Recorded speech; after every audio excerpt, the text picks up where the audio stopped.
তব কথামৃতম তপ্ত জীবনম কবিভিড়ীরিতম কলমশাপহম শ্রবণমঙ্গলম শ্রীমদাততম ভুবি গৃণন্তি যে ভুরিতা জনাঃ।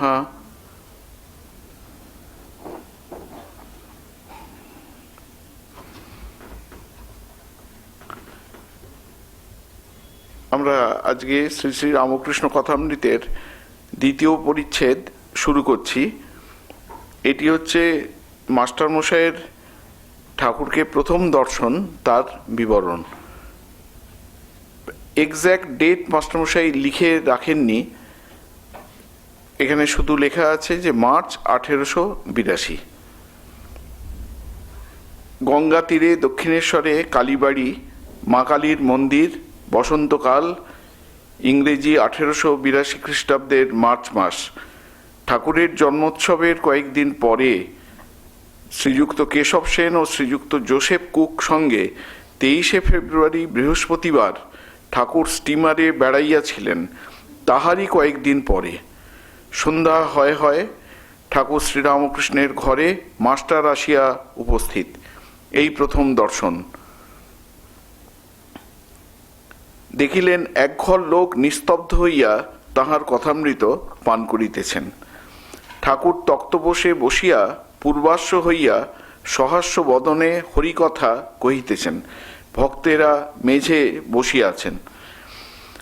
এখন এইটি দেখে মাস্টারমশাই কিন্তু পড়াশোনা করার লোক, তার শাস্ত্রপাঠ করা আছে, তার শ্রী শ্রী চৈতন্য চরিতামৃত পাঠ করা আছে, বাইবেল ভালো করে পড়েছেন এবং সর্বোপরি শ্রীমদ্ ভাগবত তিনি খুব ভালো করে পড়েছেন। সেই জন্যে তাঁর একটু অদ্ভুত একটু ফিলিংস হচ্ছে। লিখছেন, মাস্টার দাঁড়াইয়া অবাক হইয়া দেখিতেছেন। তাহার বোধ হইল যেন সাক্ষাৎ সুখদেব ভগবত কথা কহিতেছেন আর সর্বতীর্থের সমাগম হইয়াছে, অথবা যেন শ্রী চৈতন্য পুরী ক্ষেত্রে রামানন্দ স্বরূপাদি ভক্ত সঙ্গে বসিয়া আছেন ও ভগবানের নাম গুণকীর্তন করিতেছেন। এখন এই যে দুটি বললেন, তার মনে দুটি ভাবের উদয় হলো। একটি হচ্ছে যে যেন সুখদেব গোস্বামী তিনি হরিকথা করছেন এবং তাকে ঘিরে সমস্ত ভক্ত, অধ্যাত্ম পিপাসু ব্যক্তিবর্গ তারা বসে আছেন। এইটি তার প্রথম একটা মনের ভাব হলো। এই প্রসঙ্গে একটুখানি আমরা শ্রীমদ্ ভাগবতের আশ্রয় নিতে পারি। এই যে সুখদেব গোস্বামী যে পরিস্থিতিতে এই ভাগবত কথা কীর্তন করেছিলেন আমরা সকলেই জানি। সেই সব কথা আরেকবার মনে করার চেষ্টা করছি। যে মহারাজ পরীক্ষিত আর কি, তিনি খুব ধার্মিক রাজা ছিলেন। এরকম ধার্মিক রাজা প্রায় ছিলেন না বললেই চলে। তিনি একবার একটু অদ্ভুত তার দর্শন হয়েছিল। তিনি হাঁটছেন, রাস্তা দিয়ে যাচ্ছেন, ওখানে আছে প্রাচীন সরস্বতীম, পূর্ববাহিনী সরস্বতী নদী প্রবাহিত হয়ে চলেছে, তার তীর ধরে তিনি হাঁটছিলেন। হাঁটতে হাঁটতে দেখছেন যে এক জায়গায় একটা অদ্ভুত দর্শন গরু, সে দাঁড়িয়ে আছে, তার 3টে পা ভাঙা, একটা পায়ের ওপর সে ভর দিয়ে দাঁড়িয়ে আছে, আর তাকে একটা দুষ্টু ধূর্ত লোক লাঠি হাতে করে খুব করে যাচ্ছে, শাসন, তাকে ভয় দেখাচ্ছে যে তোর একটা যে পা আছে সেটাকেও আমি ভেঙে দেব করে। তা তখন রাজা তো ধার্মিক রাজা, তো ধর্মরক্ষাই তার কাজ। তিনি তাকে বান মারবেন বলে তৈরি হলেন, বললেন এক্ষুনি তোকে আমি শেষ করে দেবো, তুই কেন এরকম করছিস। তা তখন সেই গাভীটি জিজ্ঞেস করছে যে আপনি কে। তখন এইসব হলো। তা রাজা তখন জিজ্ঞেস করলেন তুমি কে। তখন গাভী তার নিজের পরিচয় দিচ্ছে যে আমি হচ্ছি, গাভী বা বৃষ যাই হোক না কেন, যে আমি ধর্ম, সত্যযুগে আমার 4টে পা ছিল, তপঃশৌচম দয়া সত্যম, এই হচ্ছে 4টে পা। তা একটা যুগে সত্য ত্রেতা দাপরে একটা পা ভাঙতে ভাঙতে ভাঙতে ভাঙতে এই এখন শুধু একটা পা রয়েছে। এক পায়ে চলি, এই কলি, আর এই দুষ্টু লোকটা হচ্ছে কলি, সে আরেকটা যে পা বাকি আছে সেটাকেও ভেঙে দিতে চাইছে। তা তখন মহারাজ পরীক্ষিত ওই লোকটিকে বললেন যে তুই এক্ষুনি এই স্থান ছেড়ে চলে যা, না চলে গেলে এক্ষুনি তোকে বান মারবো, শেষ করে দেবো। তখন কলি হাত জোড় করে বললেন যে আপনি যেহেতু আমার জীবনদান করেছেন, আপনি আমার রক্ষাকর্তা, তাহলে আপনি বলে দিন আমি কোথায় যাব, আমারও তো থাকার একটা জায়গা দরকার। তা তখন পরীক্ষিত তাকে বলছেন যে এমন একটা স্থানে যাও যেখানে এই চারটে জিনিস নেই। দ্যুতম পানম শ্রিয় সুনা, মানে জুয়া খেলা, মদ্যপান, ব্যভিচার এবং প্রাণীহিংসা, এই চারটি রয়েছে এরকম জায়গায়, সেখানে তুমি যাও। এই চারটি নেই নয়, এই চারটি যেখানে তোমার এইখানেই আশ্রয় এরকম, কারণ আমার রাজ্যে তো এই চারটের অস্তিত্ব নেই। এই জুয়া খেলা, মদ্যপান, ব্যভিচার, প্রাণীহিংসা আমার রাজ্যে হয় না। তুমি এমন একটা জায়গায় যাও যেখানে এইগুলো রয়েছে। তখন সেই কলি বলছেন যে আপনার রাজ্যতে তো এইগুলো নেই। তখন এই পরীক্ষিত বললেন তাহলে দূর হও, বলে তারপর আরেকটা বললেন যে তাহলে এর সঙ্গে আরো একটা যেখানে সুবর্ণ, অর্থাৎ এই অর্থকে কেন্দ্র করে অশান্তি রয়েছে, তার সঙ্গে এই চারটের সঙ্গে এই একটাকেও যুক্ত করে দিলাম, সেখানেও তোমার স্থান হবে। সুবর্ণকে কেন্দ্র করে যেখানে অশান্তি রয়েছে তার সঙ্গে, কারণ সুবর্ণের সঙ্গে আসবে মিথ্যা, মদ, কাম, হিংসা, শত্রুতা, এইগুলো এর সঙ্গে থাকবে। তা যাই হোক, এই হচ্ছে মহারাজ পরীক্ষিতের গল্প। সেই পরীক্ষিতের গল্প আরও আছে। তিনি মৃগয়ায় গেছেন এবং শ্রান্ত ক্লান্ত হয়ে পড়েছেন, খুব ক্ষুধার্ত এবং তৃষিত। করতে করতে তিনি একটা তপবন দেখলেন। সেই তপবনে একজন ঋষি, শমিক ঋষি, তিনি ধ্যান মগ্ন ছিলেন। সেই শমিক ঋষি গিয়ে তিনি জল চাইলেন, তৃষ্ণার জল, কিন্তু তিনি এমনই ধ্যানে নিমগ্ন, তিনি শুনতে পেলেন না। তাই এই তখন করলেন, রাজা পরীক্ষিত একটা মরা সাপ ছিল, তার তুনে করে তুলে সেইটিকে তার গলায় জড়িয়ে দিলেন, জড়িয়ে দিয়ে চলে গেলেন। এবার ঋষির যখন ধ্যান ভাঙল, ততক্ষণে তার ছেলে, সেও তপস্বী, খুব শৃঙ্গী, সে এসে হাজির। তাই ধ্যান যোগে এরা বুঝতে পারলেন যে কি কাণ্ডটা হয়েছে। তা সঙ্গে সঙ্গে ওই শৃঙ্গী, উনি এত পিতার অসম্মান হয়েছে, এত ক্রুদ্ধ হলেন, হাতে জল নিয়ে মন্ত্রপুত করে মাটিতে আছাড় মেরে অভিশাপ দিলেন যে এই কাণ্ডটি ঘটে গেছে, বাবাকে গলায় মরা সাপ জড়িয়ে দিয়ে গেছে, আজ থেকে 7 দিনের মাথায় তক্ষক সাপের দংশনে তার প্রাণত্যাগ হবে। তা গোটা পৃথিবী যেন কেঁপে উঠলো এইরকম এতে। আর ঋষি ধ্যানভঙ্গ হয়ে যখন এরকম তিনি শুনলেন যে তার ছেলে এরকম অভিশাপ দিয়েছে, তিনি বললেন তুই করলি কি? পরীক্ষিত কিরকম ধার্মিক রাজা, শুধু ধার্মিক রাজা নয়, এর মাতৃগর্ভে থাকার সময় ওর শ্রীকৃষ্ণের দর্শন হয়েছিল। সেই জন্য জন্মের পর থেকে তিনি পরীক্ষা করে বেড়াতেন যে আচ্ছা, মাতৃগর্ভে যাকে আমি দর্শন করেছিলাম ইনিই কি সেই, যাকে দেখতেন তাকে খুব খুঁটিয়ে দেখতেন যে ইনিই কি সেই যাকে মাতৃগর্ভে দর্শন হয়েছিল। সেই জন্য এর নাম হচ্ছে পরীক্ষিত। সেই রাজাকে তুই এরকম করলি। তুই গিয়ে এক্ষুনি রাজাকে গিয়ে বলে আয় যে এরকম, কারণ মুনির সাপ ওটা তো আর ফেরানো যায় না, ও ফুলবেই ফুলবে। তা রাজাকে যদি গিয়ে খবর দিয়ে দেয়া যায়, তিনি যদি অন্য কোনো সাবধানতা অবলম্বন করতে পারেন, তাহলে গিয়ে একে যখন জানানো হলো পরীক্ষিতকে, সাধারণ মানুষ হলে কি করতেন, খুব দুঃখে বিমর্ষ হয়ে পড়তেন, অভিভূত হয়ে পড়তেন। কিন্তু রাজা খুব আনন্দিত হলেন যে মুনি এরকম সাপ দিয়েছেন। সঙ্গে সঙ্গে তার মনে হলো আর তো মাত্র 7 দিন আমার জীবন পড়ে রয়েছে, এই 7 দিনে মানুষের কর্তব্য কি? এই 7 দিনে মানুষের কর্তব্য হচ্ছে ভগবানের স্মরণ। যখন আমি জেনেই গেছি আর 7 দিন পরে আমার শরীর থাকবে না, তা তিনি গিয়ে একেবারে সেই নদীর ধারে তার পুত্র জনমেজয়ের ওপর রাজ্য পালনের ভার দিয়ে গঙ্গা তীরে তিনি চলে গেলেন, সেখানে প্রায়োপবেশন করলেন এবং যে শ্রীকৃষ্ণকে মাতৃগর্ভে তিনি দর্শন করেছিলেন সেই শ্রীকৃষ্ণের ধ্যানে নিমগ্ন হলেন। এবার যখন সব মুনি ঋষি রাজর্ষি দেবর্ষি ব্রহ্মর্ষি তারা সব শুনেছেন যে মহারাজ পরীক্ষিত গঙ্গা তীরে প্রায়োপবেশনে বসেছেন, সব নানা প্রান্ত থেকে জড়ো হতে লাগলো। তারা এসে ওই যেখানে মহারাজ গঙ্গা তীরে শুয়েছিলেন তার চারপাশে এসে জড়ো হতে লাগলো।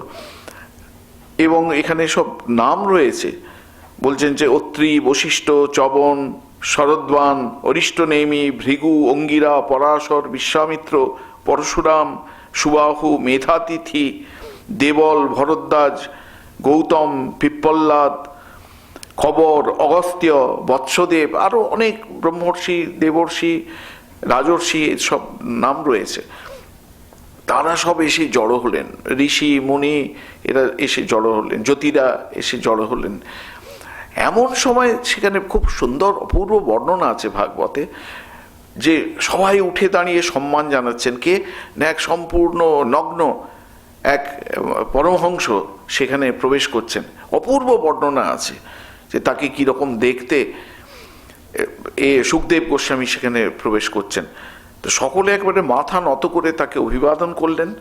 পরীক্ষিত গিয়ে তার পাদবন্দনা করে বললেন যে আমার একদম মহাভাগ্য যে এই সময়ে মৃত্যুর সময়ে আমি এত রাজর্ষি ব্রহ্মর্ষি এদের শুধু দেখা পেলাম তাই নয়, আপনার মতো একজন পরমহংসের আমি দেখা পেলাম। তাহলে আমরা এখন আসুন আমরা ভগবত প্রসঙ্গ করি। তাকে আসন দেয়া হলো। পরীক্ষিত বসলেন, সুখদেব গোস্বামী বসলেন। পরীক্ষিত প্রশ্ন করছেন যে পুরুষাস্যেহ যৎ কার্যম ম্রিয়মাণস্য সর্বদা, একদম মৃত্যু পথযাত্রী, মানে এমন প্রশ্ন, পিন পয়েন্টেড প্রশ্ন। মৃত্যু পথযাত্রী জীবের কর্তব্য কি? জেনেছে যে আমার মৃত্যুর সামনে, সে কি করবে, তার কর্তব্য কি? সুখদেব খুব তুষ্ট হলেন এই প্রশ্ন শুনেন। বলছেন বরিয়ান এসতে এ প্রশ্ন, তোমার এই প্রশ্ন অত্যন্ত সুন্দর, সমস্ত প্রশ্নের মধ্যে শ্রেষ্ঠ প্রশ্ন এটি। এই প্রশ্ন যাত্রার মুখ দিয়ে বেরোবে না, খুব উন্নত চরিত্রের উন্নত সাধকের মুখ দিয়েই একমাত্র এই প্রশ্ন বেরোবে বলে তিনি অনেক কথা আর কি বলেছিলেন। কিন্তু এই যে প্রশ্নটা করলেন যে মৃত্যু পথযাত্রী জীবের কর্তব্য কি, তিনটি পয়েন্টেই প্রশ্ন উত্তরটাকে আমরা দিতে পারি। যে সুখদেব গোস্বামী বলেছিলেন যে মৃত্যু পথযাত্রী জীবের প্রথম কর্তব্য হচ্ছে মৃত্যু ভয়ে ভীত না হওয়া।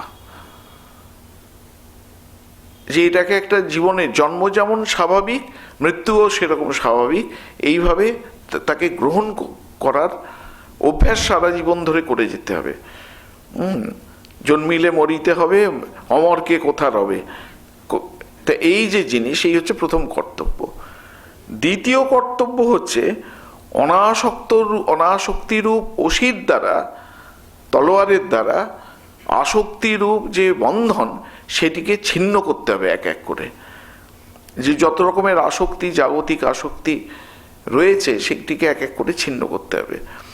আর তৃতীয় কর্তব্য হচ্ছে একমাত্র ভগবানে মন লাগিয়ে রাখতে হবে, শ্রীহরিতে মনকে নিবিষ্ট করা। এই তিনটি হচ্ছে মৃত্যু পথযাত্রী জীবের কর্তব্য। আরো অনেক প্রসঙ্গ হয়েছে সমগ্র শ্রীমদ্ ভাগবতের 18,000 শ্লোক, সেই সমস্ত ভাগবত কীর্তিত হয়েছে। কারণ এই ভাগবত কথা সুখদেব গোস্বামী তার বাবার কাছ থেকে শিখেছিলেন। কারণ যখন ব্যাসদেব এই ভাগবত প্রণয়ন করলেন, তার প্রথম মনে হলো যে এই ভাগবত কথা প্রচার করবে কে। তা তার মনে হলো এই ভাগবত কথা প্রচারের একমাত্র যোগ্য পুরুষ হচ্ছেন তার পুত্র সুখদেব। তিনি একমাত্র যদি এই ভাগবত কথা প্রচার করেন তাহলে সেটি স্থায়ী হবে। তাকে পাবেন কোথায়? সে কোন গিরি গুহায় অবস্থান করছে, ধ্যানে নিমগ্ন রয়েছে, সমাধিমগ্ন, সে তাকে তো খুঁজে পাওয়া যাবে না। তখন তিনি একটা গল্প আছে এরকম, যে একটা করলেন, যে তিনি রাখাল বালকদের শিখিয়ে দিলেন, যারা গরু চড়াতো, বিভিন্ন জায়গায় যেত, কাঠুরেরা কাঠ কাটতে যেত, তাদের শিখিয়ে দিলেন যে দেখ, তোদের একটা গান শিখিয়ে দিচ্ছি, এই গানটা তোরা গেয়ে গেয়ে যেখানে যেখানে তোরা গরু চড়াতে যাস, কাঠ কাটতে যাস, গানটা গেয়ে গেয়ে বেড়াবি। তা এই গানের মর্ম অনুধাবন করবার জন্য একজনই মাত্র যোগ্য পুরুষ এই পৃথিবীতে আছেন। যদি কেউ এসে জিজ্ঞেস করে যাচ্ছে এই গানটা কে রচনা করলো, কোনো উত্তর তোরা দিবি না, শটান ধরে তাকে আমার কাছে নিয়ে চলে আসবে। তা সেই গানটিকে কাঠুরেদের শিখিয়ে দিলেন। বর্হা পীড়ম নটবর বপু কর্ণয় কর্ণিকারম বিপ্রদ্ভাস কনক কপিশম বৈজয়ন্তীঞ্চ মালাম রন্ধ্রান বেনোর অধর সুধয়া পূরয়ন গোপবৃন্दै বৃন্দারণ্যম স্পপদরমণম প্রাবিশদ গোপকীর্তেহে। সেই আর কিছু নেই, গানের কোনো তত্ত্বকথা নেই, এই গানে শুধু ভগবান শ্রীকৃষ্ণের শ্রীহরির বর্ণনা রয়েছে। বর্হা পীড়ম, তার মাথায় ময়ূরপুচ্ছ শোভা পাচ্ছে, নটবর বপু, অপূর্ব দর্শন, একদম অপূর্ব দেহ সৌষ্ঠব তার, নটবর বপু, যারা অভিনয় করে তাদের মতো এরকম। কর্ণয় কর্ণিকারম, দুই কান থেকে কুণ্ডল ঝুলছে, কিন্তু এই কুণ্ডল হচ্ছে কি না কদম ফুল, কদম ফুলই হচ্ছে তার কুণ্ডল। বৃন্দাবনে একটা ধুলি কদম্ব বলে পাওয়া যায়, আমাদের এখানকার মতো নয়, তার রোঁয়াগুলো হচ্ছে একবার খুব মিহি, একটু টাচ করলে হাতে সেই এইগুলো পরাগগুলো লেগে যাবে, ধুলি কদম্ব। সেই কদম অনেক মন্দিরেও আমরা দেখতে পাবো, বৃন্দাবনেও অনেক মন্দিরে দেখতে পাবো শ্রীকৃষ্ণের কানে কদম ফুল ঝুলছে। বিশেষ করে এই বর্ষাকাল আসছে, এখন এই কদম ফুল হবে। কর্ণয় কর্ণিকারম বিপ্রদ্ভাস কনক কপিশম, তার পরনে হচ্ছে পট্টবস্ত্র, একদম স্বর্ণবর্ণের বস্ত্র, পীত বসন শোভা পাচ্ছে। কনক বৈজয়ন্তীম চ মালাম, এবং গলায় বৈজয়ন্তী মালা, বৈজয়ন্তী মালা একবারে সে হাঁটু পর্যন্ত ঝুলবে।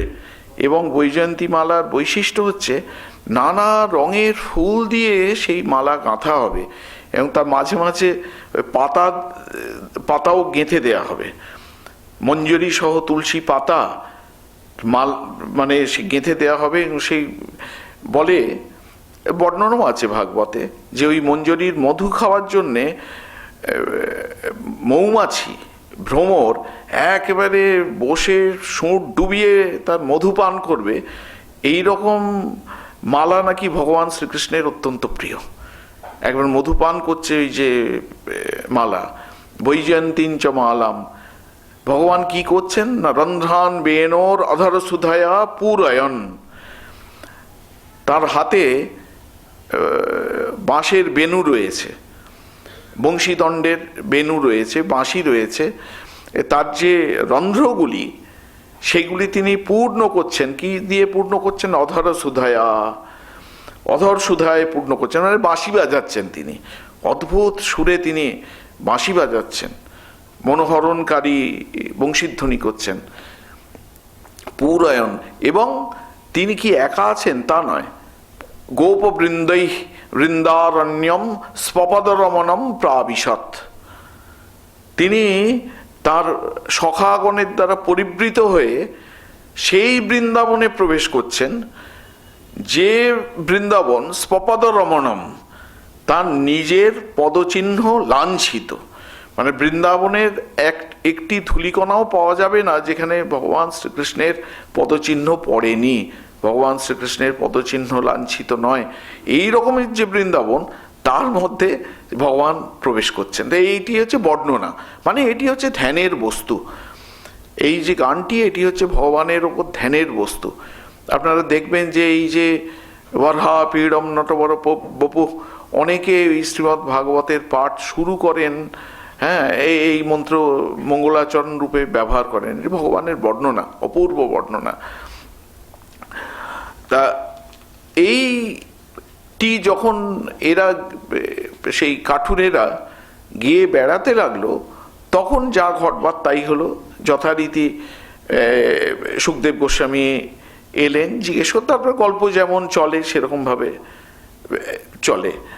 তা এখন কথা হচ্ছে যে ওখানে আলোচনায় প্রশ্ন তোলা হচ্ছে যে যিনি নির্বিকল্প সমাধির আনন্দে মগ্ন, তিনি কি করে ভগবানের এরকম বর্ণনা শুনে সমাধির আনন্দ পরিত্যাগ করে নেমে আসতে পারেন?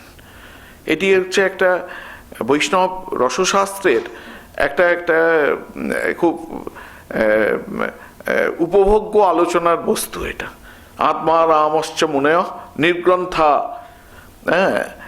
কুর্বন্তী অহৈতুকিং ভক্তিং ইত্থম্ভূত গুণো হরিহি।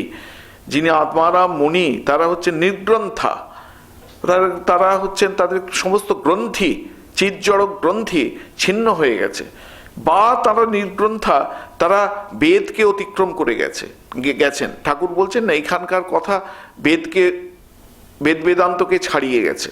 বেদ বেদান্তকে ছাড়িয়ে গেছে মানে ওটাই হচ্ছে নির্গ্রন্থা, বেদ বেদান্তকে ছাড়িয়ে গেছে। বেদ বেদান্ত যে অনুভূতির কথা লিপিবদ্ধ করতে পারেনি, তাদের সেই অনুভূতি পর্যন্ত হয়ে গেছে। সমস্ত অনুভূতির কথাকে লিপিবদ্ধ করা যায় না। যে অনুভূতির কথাকে লিপিবদ্ধ করা যায় সেটিকে আমরা বেদ গ্রন্থ বলি, কিন্তু বেদ বেদান্তকে ছাড়িয়ে গেছে মানে অনুভূতি, লিপিবদ্ধ অনুভূতিকে ছাড়িয়ে গেছে। তারা হচ্ছেন সে নির্গ্রন্থা। এবং এইটা হওয়ার সত্ত্বেও সেই শ্রীহরির এমন কোনো গুণ রয়েছে যে তারা সেই সমাধির আনন্দ পরিত্যাগ করে নেমে এসে শ্রীহরির গুণকীর্তন করেন, শ্রীহরির গুণকীর্তনে যোগদান করেন। এই সমস্ত শ্রীমদ্ ভাগবতে আছে।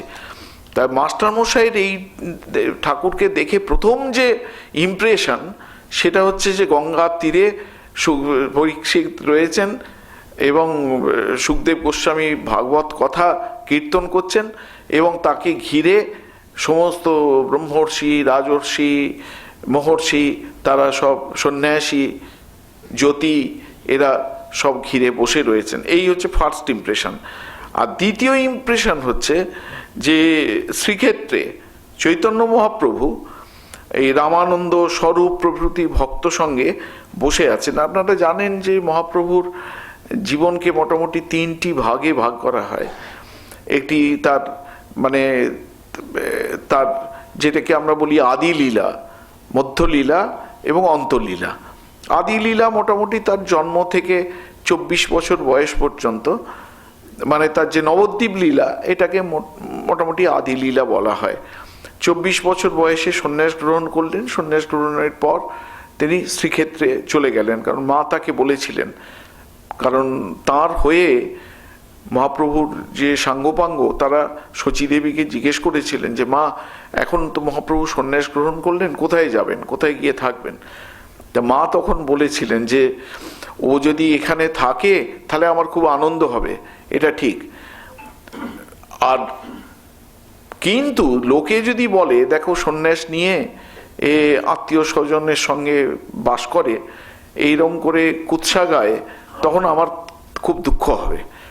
তার থেকে ভালো হয় যে ও যদি নীলাচলে গিয়ে বাস করে। কেন না, নীলাচলে নবদ্বীপে যেন দুই ঘর, লোক গতি বার্তা পাবো নিরন্তর।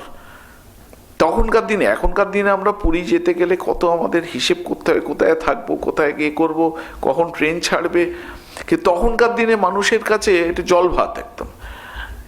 এত কিলোমিটার রাস্তা, শয়ে শয়ে মানুষ পদব্রজে যেতেন। চৈতন্য চরিতামৃতে তার বর্ণনা রয়েছে। শয়ে শয়ে মানুষ আমাদের এই কালনা, কাটোয়া, আদি সপ্তগ্রাম, খড়দা, কুমারহট্ট, মানে যেটা একটা হালি শহর আর কি, এই সব জায়গা থেকে, এবং জগন্নাথের রথ টানার ওই যে দড়ি, সেটি ওই হালি শহর থেকে, কুমারহট্ট থেকে শিবানন্দ সেন নিয়ে যেতেন। তা এই যখন মহাপ্রভু গিয়ে নীলাচলে বাস করতে শুরু করলেন, সেই 24 বছর মোটামুটি, সেই 24 বছরকে আবার দুটি ভাগে ভাগ করা হয়। মহাপ্রভু নীলাচলে যাবার পরবর্তী 6 বছরের মধ্যে অন্তত 3 বার বা 4 বার এতে তিনি তীর্থ ভ্রমণের জন্য বেরিয়েছেন। দক্ষিণ ভারতে একবার গেছেন, তারপরে বৃন্দাবনে একবার গেছেন, বৃন্দাবন, কাশী ইত্যাদি। আরেকবার তিনি বেরোনোর চেষ্টা করেছিলেন। সেইবারে তিনি ভেবেছিলেন যে আমি জননী জন্মভূমি পরিদর্শন করে তারপর বৃন্দাবনের উদ্দেশ্যে যাব। এলেন, তারপরে রামকেলি, শান্তিপুরে গেলেন, ওখান থেকে রামকেলি গ্রাম, মালদাতে এখনো আছে রামকেলি, রূপ সনাতনের জন্মভূমি ওটা। ওখানে গিয়ে রামকেলি গ্রামে ওদের সঙ্গে দেখা করলেন, ওদের আশীর্বাদ করলেন, এবং ওখান থেকে যখন বৃন্দাবনের উদ্দেশ্যে যাবেন সঙ্গে এত লোক হয়ে গেল, ওই মহাপ্রভুর সঙ্গে তারাও তীর্থ দর্শনে যাবে। তখন রূপ সনাতনই বারণ করেছিলেন যে দেখুন এখন অন্য রকমের শাসন, এই এত লোক সঙ্গে নিয়ে কখনো রাস্তায় হাঁটবেন না। এখানে রাজা হুসেন শাহ এখন কিছু বলছে না, কিন্তু কখনো যদি তার মনে হয় এরা কি রাজার বিরুদ্ধে কি বিদ্রোহ করবে নাকি, এত লোক সঙ্গে নিয়ে যাচ্ছে, তীর্থে যাবেন 2-3 ম্যাক্সিমাম থাকবে, আর এর বেশি আর লোক বাড়াবেন না। তো মহাপ্রভু কানাইয়ের নাটশাল থেকে ওখান থেকে আবার শ্রীক্ষেত্রে ফিরে যান। তা এই করতে গিয়ে 6টি বছর, যা দক্ষিণ ভারতে গেছিলেন প্রায় 2.5 বছরের মতো ছিলেন, এরকম আছে। এইটিকে বলে মধ্যলীলা। এই যে পরিব্রাজক হয়ে থেকেছেন এবং সেই সময় শ্রীক্ষেত্রেও থেকেছেন, এটি হচ্ছে মধ্যলীলা। আর শেষ যে 18 বছর সেইটি হচ্ছে অন্তলীলা। এই শেষ 18 বছরের মধ্যে আবার দেখা যায় যে শেষ 12 বছর একেবারে প্রায় সেই ঠাকুর বলছেন না, মহাপ্রভু 3টি ভাবে থাকতেন, বাহ্য দশা, অর্ধবাহ্য দশা এবং অন্তর্দশা। একদম ক্রমাগত এই 3টি দশার মধ্যে ঘোরাফেরা করতেন, সেইভাবে মহাভাবের ভাবে থাকতেন। সেটি হচ্ছে শেষ 12 বছর, এইটিকে বলে অন্তলীলা। এই অন্তলীলার সময়ে স্বরূপ দামোদর তার সর্বক্ষণের সঙ্গী। স্বরূপ দামোদর খুব শাস্ত্রজ্ঞ পুরুষ ছিলেন, খুব বড় কীর্তনিয়া ছিলেন, এবং অধ্যাত্ম শাস্ত্র, রসতত্ত্ব, অলঙ্কার তত্ত্ব তার খুব ভালো পড়া ছিল। মহাপ্রভুর কাছে কোনো মানে প্রাইভেট সেক্রেটারির মতো আমরা বলতে পারি আর কি। মহাপ্রভুর কাছে কোনো প্রসঙ্গ করতে গেলে আগে তার কাছে ইন্টারভিউ মতো দিতে হতো, যে কি নিয়ে কথা বলবে, কি উনি মনে করলে তবে তাকে মহাপ্রভুর সঙ্গে অ্যালাউ করতেন। এবং কেউ যদি মনে করতো, এখনো সেটা আছে, মহারাজ একটু পড়ে দেখবেন আমি এটা লিখেছি, হ্যাঁ, তা সেই তখনও সবার ইচ্ছে ছিল যে মহাপ্রভুকে আমি যে সাহিত্য কীর্তি করেছি মহাপ্রভুকে পড়িয়ে দেখাবো। সেইগুলো আগে স্বরূপ দামোদর পড়ে দেখতেন যে এটা মহাপ্রভুর পড়ার যোগ্য কিনা, শোনার যোগ্য কিনা, তারপরে তিনি নিয়ে গিয়ে মহাপ্রভুর কাছে সেগুলো হাজির করতেন। চৈতন্য চরিতামৃতে দৃষ্টান্ত রয়েছে। আর রায় রামানন্দ আপনারা জানেন, খুব বিখ্যাত প্রসঙ্গ, তিনি আমাদের দক্ষিণ ভারতে রাজমন্ড্রি যেটি, সেই রাজমহেন্দ্রির শাসক ছিলেন। মহাপ্রভুর সঙ্গে দেখা হওয়ার পর তিনি এত আকৃষ্ট হন মহাপ্রভুর প্রতি যে রাজা প্রতাপরুদ্রের কাছে প্রার্থনা জানান যে আর আমার এই রাজধর্ম আমি পালন করে উঠতে পারছি না, আমি এবার অবসর নিতে চাই, শ্রীক্ষেত্রে আমি মহাপ্রভুর সঙ্গে বাস করতে চাই। তা রাজা সেটি অ্যাপ্রুভ করেছিলেন। তা এই রায় রামানন্দ এবং স্বরূপ দামোদর এরা মহাপ্রভুর অন্তলীলার সর্বক্ষণের প্রায় সঙ্গী বলা যায়। অনেক সময় দেখা আমরা চৈতন্য চরিতামৃতে দেখব সারা রাত মহাপ্রভু বিরহে কাটাচ্ছেন, মোহর মোহর সমাধিস্থ হচ্ছেন। সেই সময়ে এই রায় রামানন্দ শ্রীমদ্ ভাগবত থেকে প্রাসঙ্গিক অংশ পাঠ করতেন বা আবৃত্তি করতেন, এবং স্বরূপ দামোদর বিদ্যাপতি, চণ্ডীদাস, জয়দেবের পদাবলী থেকে প্রাসঙ্গিক কীর্তন গান করে শোনাতেন। অথবা যেন শ্রীচৈতন্য পুরী ক্ষেত্রে রামানন্দ স্বরূপাদি ভক্ত সঙ্গে বসিয়া আছেন ও ভগবানের নাম গুণকীর্তন করিতেছেন। ঠাকুর বলিতেছেন, যখন একবার হরি বা একবার রাম নাম করলে রোমাঞ্চ হয়, অশ্রুপাত হয়, তখন নিশ্চয়ই যেন যে সন্ধ্যাদি কর্ম আর করতে হবে না। তখন কর্মত্যাগের অধিকার হয়েছে, কর্ম আপনা আপনি ত্যাগ হয়ে যাচ্ছে। তখন কেবল রাম নাম কি হরিনাম কি শুদ্ধ ওঙ্কার জপলেই হয়। আবার বলিতেছেন, সন্ধ্যা গায়ত্রীতে লয় হয়, গায়ত্রী আবার ওঙ্কারে লয় হয়। এই সব কথাগুলো কিন্তু খুব গভীরের তাৎপর্য। অনেক কথা একদম সংক্ষেপে সূত্রাকারে ঠাকুর যেন ধরিয়ে দিলেন। এই নারদীয় ভক্তি সূত্রে এইসব আছে, আমার ঠিক মনে পড়ছে না এখন। এই যে রোমাঞ্চ অশ্রুপাত, রোমাঞ্চ অশ্রুভি পরস্পরম লপমানাহা, হ্যাঁ, প্রথম শব্দটা আমি ভুলে যাচ্ছি।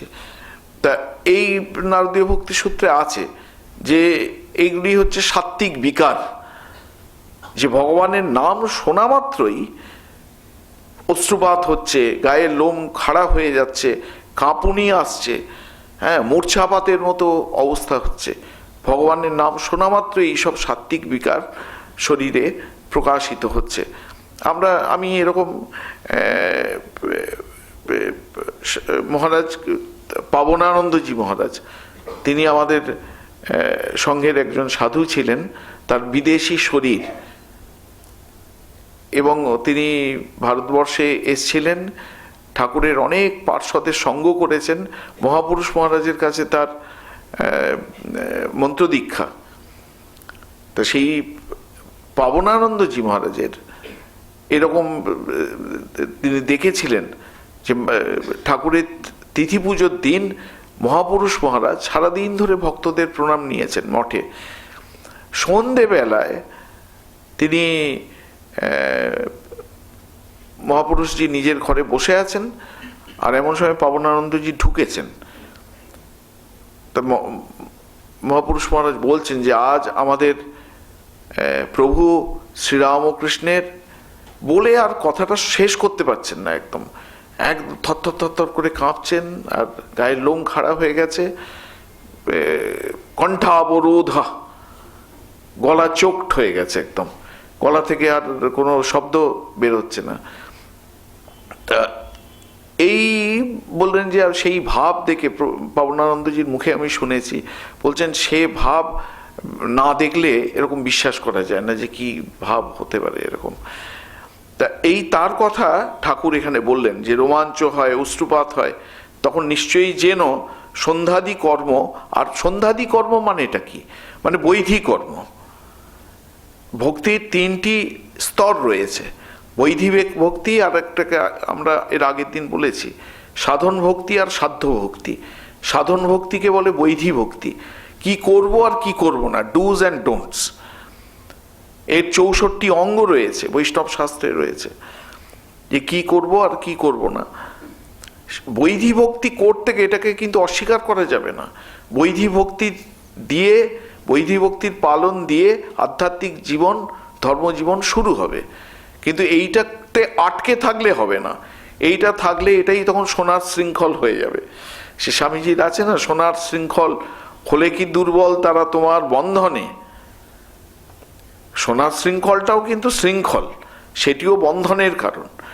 এটিকে অতিক্রম করতে হবে। এটিকে অতিক্রম করতে হবে কি করে না, এই বৈধি ভক্তি পালন করতে করতে করতে করতে যখন একটুখানি টিউন করা হয়ে গেল, আমরা যে যন্ত্র সঙ্গীত যন্ত্র বাজানো হয়, মিউজিক্যাল ইনস্ট্রুমেন্টগুলো, তার আগে টিউন করতে হয়। এই বৈধি ভক্তি হচ্ছে সেই টিউন করবার কাজটা করবে। টিউন করা মানেই সেখান থেকে সুর উঠতে শুরু করবে না, তারপরে সেটাকে বাজালে সেখান থেকে সুর উঠবে। তা বৈধি ভক্তি প্র্যাকটিস করে করে করে করে করে একটা যোগ্যতা অর্জন হয়। যোগ্যতা অর্জন কিসের যোগ্যতা? এরপরে আমি ভগবানের সঙ্গে একটা সম্পর্ক পাতাবো। এই যে ভগবানের সঙ্গে সম্পর্ক পাতানো, এটাকে বলা হয় রাগানুগা ভক্তি। সখ্য দাস্য, শান্ত দাস্য, সখ্য বাৎসল্য, মধুর, এই বা তিনি আমার মা, তিনি আমার বাবা, এরকম যে কোনো একটা ভাব ভগবানের সঙ্গে যে পাতানো, সেই ভাব পাতানোর যোগ্যতা অর্জন হয়। এটাকে রাগানুগা ভক্তির স্তর বলে। রাগানুগা ভক্তি, এটাও কিন্তু আর্টিফিশিয়ালি এই সম্পর্কটা পাতাচ্ছি, এটা এখনো পাকেনি।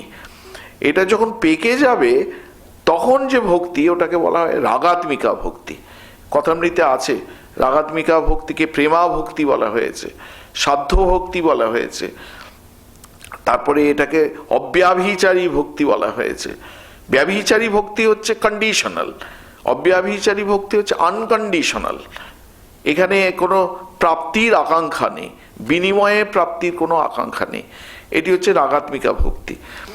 তা এই বলছেন যে তখন কর্মত্যাগের অধিকার হয়েছে, কর্ম আপনা আপনি ত্যাগ হয়ে যাচ্ছে। তার আগে পর্যন্ত, যতক্ষণ না পর্যন্ত এই রাগাত্মিকা ভক্তির স্তরে আমরা উঠতে পারলাম, ততক্ষণ পর্যন্ত কিন্তু কর্ম জোর করে ত্যাগ করলে হবে না। তখন জোর করে কর্মত্যাগ হলে ঠাকুর বলছেন, পরবর্তীকালে বলবেন, যে যেন ঘা হয়েছে তার মামড়ি, শুকোয়নি কিন্তু টেনে ছিঁড়লে রক্ত বেরিয়ে যাবে। জোর করে কর্মত্যাগ, কিন্তু কর্ম আমাকে ত্যাগ করতে হয় না, কর্মই আমাকে ত্যাগ করে চলে যাবে। ঠাকুরের যেমন জীবনে আমরা দেখি, তার যখন মায়ের শরীর ত্যাগ হলো, তিনি বলছেন যে মায়ের উদ্দেশ্যে তর্পণ করব, গঙ্গায় নেমে তর্পণ করবার চেষ্টা করছেন, কিন্তু সেই জল তুলছেন, আঙুলের ফাঁক দিয়ে জল বেরিয়ে চলে যাচ্ছে, গলিত অঙ্গুলি বলে। সেই তখন কাঁদতে শুরু করলেন যে মায়ের উদ্দেশ্যে একটু জল দেবো, সেটিও আমি পারবো না। ওটা হচ্ছে আমাদের শিক্ষার জন্যে, যে কর্মত্যাগ যে হয়, কর্মকে জোর করে ত্যাগ করতে হয় না, ওটি শিক্ষা দেওয়ার জন্যে, শাস্ত্রবাক্য প্রমাণের জন্যে ঠাকুরের এই রকম অবস্থা। তারপর ওকে গিয়ে কেউ বললেন যে এরকম গলিত অঙ্গুলি বলে, এই অবস্থা হলে তখন তিনি আর এই সব বৈধি কর্ম, শাস্ত্রীয় কর্ম, লৌকিক কর্ম এসবের পারে তিনি চলে যান। এই জন্য বলছেন তখন কর্মত্যাগের অধিকার হয়েছে, কর্ম আপনা আপনি ত্যাগ হয়ে যাচ্ছে। তখন কেবল রাম নাম কি হরিনাম কি শুদ্ধ ওঙ্কার জপলেই হয়। এ খুব সূক্ষ্মভাবে ঠাকুর অনেক কথা বলে দিয়ে যাচ্ছেন। ভক্ত যারা, তাদের জন্য ভগবানের নামের কথা বললেন, এটা বৈষ্ণব যে ট্র্যাডিশন বা শাক্ত ট্র্যাডিশন সেখানে। আবার যারা সর্বত্যাগী সন্ন্যাসের পথ অনুসরণ করবে, তাদের জন্য এই ওঙ্কার জপলেই হয়। এমনি সন্ন্যাসের ট্র্যাডিশনে উপনিষদে আছে, আরণ্য উপনিষদ এবং অন্যান্য সন্ন্যাস উপনিষদ, 19খানা সন্ন্যাস উপনিষদ আছে। সেখানে রয়েছে যে সন্ন্যাসীর জন্য কোনো মন্ত্রোচ্চারণের বাধ্যবাধকতা নেই, বা বলা ভালো তিনি কোনো মন্ত্রোচ্চারণ করবেন না, তিনি ওঙ্কার ব্যতীত সবসময় ব্রহ্ম ধ্যানে নিমগ্ন থাকবেন। আর যদি মন্ত্রোচ্চারণ একমাত্র করতেও হয়, তাহলে শুধু ওঙ্কার, আর কোনো মন্ত্রতন্ত্রে তিনি মন্ত্রতন্ত্রকে পার হয়ে গেছেন। কারণ যেখান থেকে বেদ নিঃসৃত, যে সত্তা থেকে বেদ নিঃসৃত হচ্ছে, উৎসৃত হচ্ছে, তিনি তার সঙ্গে অভিন্ন এখন। সুতরাং তিনি বেদের ওপর যেন দাঁড়িয়ে আছেন, তিনি বেদকে অতিক্রম করে গেছেন। এইটা বলছেন যে ওঙ্কার যেটি তাদের জন্যে, ওঙ্কার জপলেই হয়। আবার বলছেন, ওই একই কথা বলছেন, সন্ধ্যা গায়ত্রীতে লয় হয়। সন্ধ্যা গায়ত্রীতে, সন্ধ্যা হচ্ছে কর্ম, গায়ত্রী হচ্ছে উপাসনা। আমরা এর আগের দিন একটি ক্লাসে বলছিলাম যে শাস্ত্রীয় কর্ম করতে করতে করতে করতে সেটি মানস কর্মে পরিণত হয়।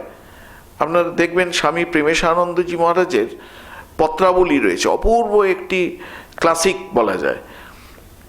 সেই স্বামী প্রেমেশানন্দজি মহারাজ স্বামী স্বাহানন্দজি মহারাজকে, আমেরিকায় তিনি ছিলেন, বিজ্ঞান মহারাজের শিষ্য, স্বাহানন্দজিকে একটি চিঠিতে বলছেন যে দেখো, আমি যখন ওদেশে ছিলাম, মানে বাংলাদেশের মানুষ, আমাদের বাড়িতে গোবিন্দজির বিগ্রহ ছিল, নিত্য সেবা হতো। সেই গোবিন্দজিকে আমি একটা করতাম কি, প্রতিদিন ওই 108 তুলসী পাতা, একদম ভালো তুলসী পাতা তুলতাম, তুলে খুব সুন্দর করে চন্দন বাটতাম, এমনভাবে চন্দন বাটতাম সেখানে যেন কোনো খিঁচ না থাকে, কোনো ফ্লেভার না থাকে। এরকম করে মিহি করে চন্দন বেটে সে তুলসী পাতা চন্দনে ভালো করে লিপ্ত করে কলা পাতা পরিষ্কার করে তার উপর রেখে দিতাম। সেগুলি সব শুকোতো। তারপর শুকিয়ে যাওয়ার পর একটা তুলসী পাতা তুলে ওং তদ্বিষ্ণু পরমং পদং সদা পশ্যন্তি সুরহ দিবি, না ওই কি আমাদের নমস্তে বহুরূপায় বিষ্ণবে পরমাত্মনে স্বাহা, এই মন্ত্র উচ্চারণ করে একটা একটা এ করে ওই শ্রীকৃষ্ণের পায়ে আমি অর্পণ করতাম। বলতেন খুব আনন্দ পেতাম। তারপরে কিছুদিন এইটি করতে করতে করতে করতে আমার এমন প্র্যাকটিস হয়ে গেল যে আর আমার ওই বাইরে তুলসী পাতা তোলা, চন্দন বাটা, ফিজিক্যালি ওইটা করবার দরকার পড়তো না। তখন আমি এক জায়গায় চুপটি করে বসে মনে মনেই ওই কাজটা সম্পন্ন করতে পারতাম। মানে ওই কর্ম উপাসনায় পরিণত হলো। কর্ম উপাসনায় যে বলছেন সন্ধ্যা গায়ত্রীতে লয়, গায়ত্রীর সঙ্গে উপাসনার সম্পর্ক, এইটি আর কি প্রমেশ মহারাজ দেখাচ্ছেন। বলছেন তখন আমি মনে মনেই এইটি উপাসনা এত স্ট্রং। ওইসব গল্প আছে না, একজনের তাকে বলল যে আমি গরিব লোক, আমি ভগবানকে খুব ইচ্ছা করে বিভিন্ন উপচারে তার সেবা পূজা করি। বললো আরে তুমি মানস পূজা প্র্যাকটিস করো। হ্যাঁ, তখন তিনি মানস পূজা প্র্যাকটিস করলেন। এখন আর ফুলের অভাব নেই, নৈবেদ্য দেওয়ার অভাব নেই, প্রচুর নৈবেদ্য, যে আজকে নানা ঘুরিয়ে ঘুরিয়ে নৈবেদ্য নিবেদন করছেন। আর বাগানের যত ফুল সম্ভব, যত ফল সম্ভব সব নিবেদন করছেন, খুব আনন্দ। একদিন মনে হয়েছে আচ্ছা ভগবান রোজ ফল মিষ্টি খাচ্ছেন, একটু রান্না করা খাবার দিলে কীরকম হয়, যদি পায়েস রান্না করে খাওয়াই। তারপরে পায়েস তিনি রান্না করেছেন, করে তারপর সব মনে মনে চলছে, মানুষে চলছে। পায়েস গোবিন্দভোগ চাল, হ্যাঁ, ভালো দুধ, ঘি, চিনি সব জোগাড় করে এনে পায়েস রান্না করে এবার হাওয়া করছেন ঠান্ডা করার জন্য। গরম তো দেয়া যায় না ভগবানকে। হঠাৎ মনে হলো আচ্ছা ঠান্ডা হয়েছে কি, তা তিনি তারপর একটু আঙুল দিয়ে দেখতে গিয়ে তারপরে চমকে উঠেছে, হাত পুড়ে গেছে একদম, তখনও গরম রয়েছে। তার চমক ভেঙে গেছে। তখন তার সম্বিত ফিরল যে এতক্ষণ ধরে যা হচ্ছিল সবটাই হচ্ছে মানসে হচ্ছিল। তা মানস পুজো, এটা যদিও আমি জানি না, গল্প হয়তো হবে, কিন্তু এরকম বহু ঘটনা রয়েছে। এইটা হয়তো গল্প হতে পারে, কি হয়তো সত্যিও হতে পারে, কিন্তু এরকম বহু ঘটনা আছে যে উপাসনা বাহ্য যে জাগতিক বাস্তবতা, রিয়েলিটি, তার থেকে অনেক বেশি রিয়েল। এই বলছেন সন্ধ্যা গায়ত্রীতে লয় হয়, গায়ত্রী আবার ওঙ্কারে লয় হয়, জাগ্রত স্বপ্নের লয় হবে, স্বপ্ন আবার সুষুপ্তিতে লয় হবে। এইসব কথা সূত্রাকারে ঠাকুর কিন্তু বলে দিচ্ছেন। এগুলো গভীর অনুধাবনের কথা। স্থূল সূক্ষ্ম কারণ, কারণের পর মহাকারণ পরবর্তীকালে ঠাকুর বলবেন, সেই সব কথা এখানে বলছেন। মাস্টার সিধুর সঙ্গে বরানগরের এ বাগানে ও বাগানে বেড়াইতে বেড়াইতে এখানে আসিয়া পড়িয়াছেন। আজ রবিবার, অবসর আছে, তাই বেড়াইতে আসিয়াছেন। শ্রীযুক্ত প্রসন্ন মারুজ্যের বাগানে কিয়ৎক্ষণ পূর্বে বেড়াইতেছিলেন।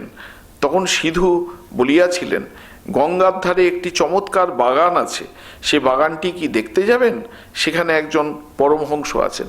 বাগান দেখা উদ্দেশ্য নয়, পরমহংসকে দেখাই হচ্ছে উদ্দেশ্য। কারণ শুধু বাগান দেখতে যাবেন বললে মাস্টারমশাই আসতেন কিনা সন্দেহ। বাগানে সদর ফটক দিয়া ঢুকিয়াই মাস্টার ও সিধু বরাবর ঠাকুর শ্রীরামকৃষ্ণের ঘরে আসিলেন। মাস্টার অবাক হইয়া দেখিতে দেখিতে ভাবিতেছেন, আহা কি সুন্দর স্থান, কি সুন্দর মানুষ, কি সুন্দর কথা, এখান থেকে নড়তে ইচ্ছে করছে না। ওই এর আগের দিন আমরা ওই ঈশ্বরকোটি জীবকোটি ক্লাসে করছিলাম যে যখন একজনের ঈশ্বরীয় কথা শুনতে ইচ্ছে করবে, তখন বুঝতে হবে তার পূর্বকৃত সংস্কার আছে। বৈষ্ণবীয় শাস্ত্রে বলা হয় যে পূর্বকৃত সংস্কারটা কি না, বহু দান করেছেন তিনি, পূর্ব জীবনে বহু দান করেছেন, সেই দানের স্বীকৃতি স্বরূপ এই জীবনে তার ঈশ্বরীয় কথা শোনবার ইচ্ছে হয়েছে।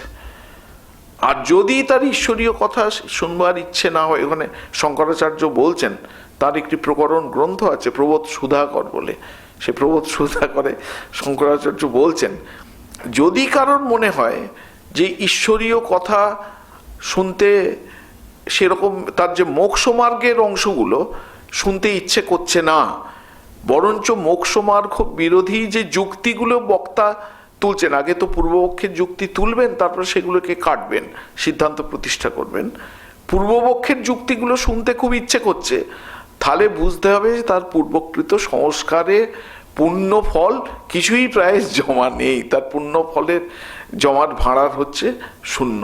এরকম করে শঙ্করাচার্য বলছেন।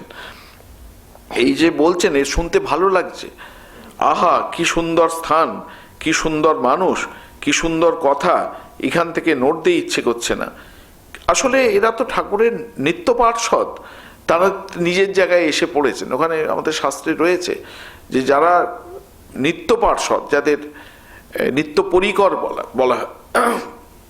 বলা হয়, তারা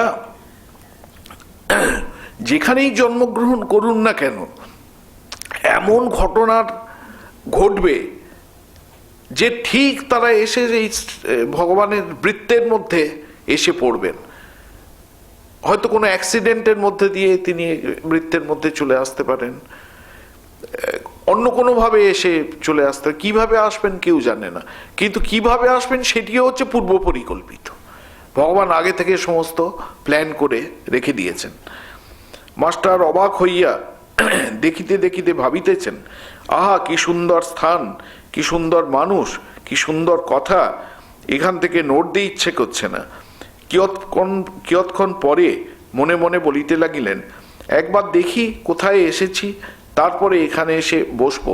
আসলে তিনি প্রথম দক্ষিণেশ্বরে আসছেন, তো এই রাধা গোবিন্দ মন্দির, ভবতারিণী মন্দির, শিবের মন্দির, এইগুলো তো এখনো দর্শন করেননি।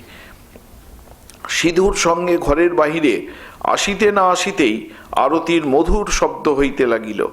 এককালে কাঁসর, ঘণ্টা, খোল, করতালি বাজিয়া উঠিল। বাগানের দক্ষিণ সীমান্ত হইতে নহবতের মধুর শব্দ আসিতে লাগিল। সেই শব্দ ভাগীরথী বক্ষে যেন ভ্রমণ করিতে করিতে অতি দূরে গিয়া কোথায় মিশিয়া যাইতে লাগিল। মন্দ মন্দ কুসুমগন্ধবাহী বসন্তানীল সবে জ্যোৎস্না উঠিতেছে। ঠাকুরদের আরতির যেন চতুর্দিকে আয়োজন হইতেছে। ওই তাঁরে আরতি করে চন্দ্র তপন দেব মানব বন্দে চরণ। সেই মাস্টার দ্বাদশ শিব মন্দিরে, শ্রী শ্রী রাধাকান্তের মন্দিরে ও শ্রী শ্রী ভবতারিণীর মন্দিরে আরতি দর্শন করিয়া পরম প্রীতি লাভ করিলেন। সিধু বলিলেন, এটি রাসমণির দেবালয়, এখানে নিত্য সেবা, অনেক অতিথি কাঙাল আসে। কথা কহিতে কহিতে ভবতারিণীর মন্দির হইতে বৃহৎ পাকা উঠানের মধ্য দিয়া পাদচারণ করিতে করিতে দুইজনে আবার ঠাকুর শ্রীরামকৃষ্ণের ঘরের সম্মুখে আসিয়া পড়িলেন। এবারে দেখিলেন ঘরে দ্বার দেওয়া, দরজা বন্ধ। এইমাত্র ধুনা দেয়া হইয়াছে। মাস্টার ইংরাজি পড়িয়াছেন, ঘরে হঠাৎ প্রবেশ করিতে পারিলেন না, কারণ এটা বিদেশি স্টাইল, যে ঘরে নক না করে ঢোকাটা একটা অসভ্যতার মতো। আমি এই কোচ আমাদের ওই যে অতুলানন্দজি মহারাজ, আমাদের সঙ্গের আরেকজন বিদেশি জন্মেছেন এরকম সাধু, তিনি মায়ের শিষ্য ছিলেন তার, হ্যাঁ, এবং তার ব্রহ্মচর্য এবং সন্ন্যাস স্বামী অভেদানন্দজি মহারাজের কাছে। তিনি যখন প্রথম মঠে এসছেন, তাকে আমাদের পুরনো মঠ বাড়ি যেটি আছে, মানে যেটা স্বামীজির শয়নকক্ষ, সেই মঠ বাড়ির একটি ঘরে থাকতে দেওয়া হয়েছিল। এবং তিনি সেই একটি চিঠিতে লিখছেন, বলছেন যে এখানে ওই কার পারমিশন নিয়ে ঘরে ঢোকা এটার বালাই নেই। ওই সিস্টেমটা বলছেন যেন সে পাবলিক প্লেসের মতো, যে কত লোকে আসছে ঢুকছে, কারোর যে অনুমতি নেওয়ার দরকার আছে কিছু, এসব বালাই নেই। উনি বলছেন ওই জন্য আমি চিঠিটা ঠিক সম্পূর্ণ করতে পারছি না, এক লাইন লেখেন তো দু চারজন ঢুকে পড়ে এরকম করে।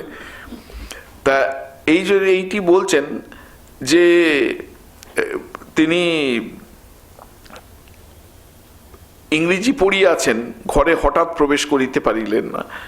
দ্বার দেশে বৃন্দে দাঁড়িয়েছিল, বৃন্দে হচ্ছে বৃন্দেছি, জিজ্ঞাসা করিলেন, হ্যাঁ গা সাধুটি কি এর ভিতর আছেন? বৃন্দে, হ্যাঁ এই ঘরের ভিতর আছেন। মাস্টার, ইনি এখানে কতদিন আছেন? বৃন্দে, তা অনেক দিন আছেন। মাস্টার, আচ্ছা ইনি কি খুব বই টই পড়েন? এই যে আমরা সেই ঠাকুর নিরক্ষর, মানে তিনি অক্ষরকে আশ্রয় করে বস্তু লাভ করেননি, বস্তুতে পৌঁছাননি, সেই প্রসঙ্গ, যে কারণ আমাদের পাশ্চাত্য ঘরানার এতে জ্ঞান চর্চার প্রথম প্যারামিটারই যেন আর কি প্রচুর বই পড়েছে, প্রচুর করেছে সেইটা। সে বলছেন, আচ্ছা ইনি কি খুব বই টই পড়েন? বৃন্দে, আর বাবা বই টই সব ওর মুখে। মাস্টার সবে পড়াশোনা করে এসেছেন, ঠাকুর শ্রীরামকৃষ্ণ বই পড়েন না শুনে আরো অবাক হলেন। মাস্টার, আচ্ছা ইনি বুঝি এবার এখন সন্ধ্যা করবেন, আমরা কি এ ঘরের ভিতর যেতে পারি? তুমি একবার খবর দিবে। যেমন পাশ্চাত্য স্টাইল, যে আগে একজন গিয়ে খবর দেবে, তারপর তিনি অনুমতি দিলে তারপর নিয়ে যাওয়া হবে। এই বৃন্দে, তোমরা যাও না বাবা, গিয়ে ঘরে বসো। তখন তাহারা ঘরে প্রবেশ করিয়া দেখেন ঘরে আর অন্য কেহ নাই। ঠাকুর শ্রীরামকৃষ্ণ ঘরে একাকী তক্তপোষের উপর বসিয়া আছেন। ঘরে ধুনা দেওয়া হইয়াছে ও সমস্ত দরজা বন্ধ। ধুনো দেওয়া হয়েছে বলে দরজাগুলো বন্ধ করা আছে, নাহলে তো ধোঁয়া বেরিয়ে যাবে। মাস্টার প্রবেশ করিয়াই বদ্ধাঞ্জলি হইয়া প্রণাম করিলেন। ঠাকুর শ্রীরামকৃষ্ণ বসিতে অনুজ্ঞা করিলে তিনিও সিধু মেঝেতে বসিলেন।